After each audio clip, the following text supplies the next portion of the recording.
This is called a great merger. Herb and Marion Sandler. Today a force for high-impact philanthropy using what made them successful in business, due diligence and disciplined management.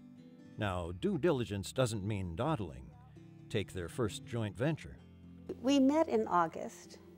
We were engaged in November and married in March. So it happened very rapidly.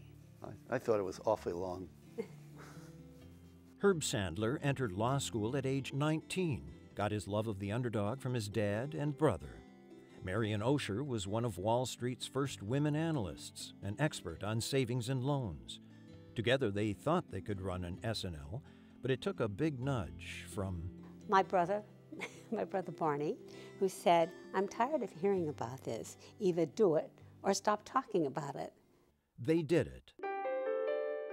With Barney's help, bought a California S&L and built Golden West Financial into one of America's largest financial institutions.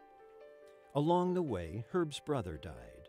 To honor him, Herb and Marion singled out the New York-based Human Rights Watch. Executive Director Ken Roth was about to meet donors of a different kind. When they believe in an idea, they're willing to go to the mat. They're willing to invest beyond what anyone else would. Do it with their generosity, with their contacts, with their business savvy, and with their personal commitment. That is extraordinary among donors. The Sandlers gave Human Rights Watch $30 million and priceless management insights. Herb and Marion got something too. Once you start, you get hooked. You get a satisfaction that you don't get anywhere else. The Sandlers created a foundation and a formula. Pick a few causes, give enough to make a big impact, and help the organization run well. We know how to evaluate the quality of the people, the quality of the organization, its capacity and potential to be successful, and we're not afraid of starting something new. Giving became their calling. They helped found and fund the Center for American Progress, a progressive think tank, and ProPublica to do independent investigative journalism. Marion became board chair of the American Asthma Foundation, and together their support helped UCSF's Joe DeRisi find the SARS virus. And for over 10 years, the Sandlers have quietly funded hundreds of investigators in UCSF's Sandler program in basic research. Why UCSF? Oh, easy.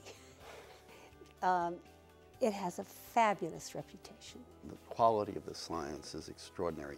And incidentally, we didn't just say, oh, gee whiz. We actually visited most of the major universities around the country, and we came back with an even deeper understanding how accurate that was. This is risky research, the kind that can fail or change the world. Example, UCSF's Sandler Center for Parasitic Research. Here they tackle so-called neglected diseases. Nobody's putting money into third world diseases. Why?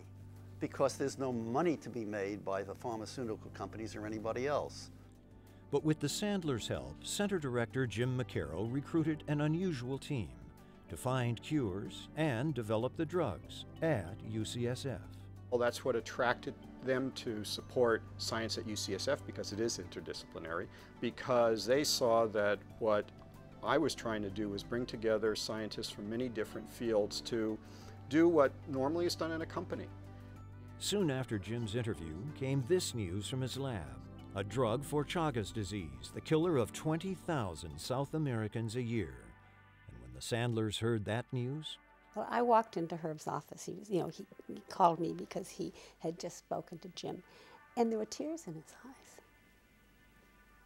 I mean, what more? If we die now, there are tens of millions of people whose lives will have been saved or improved because of something we helped with.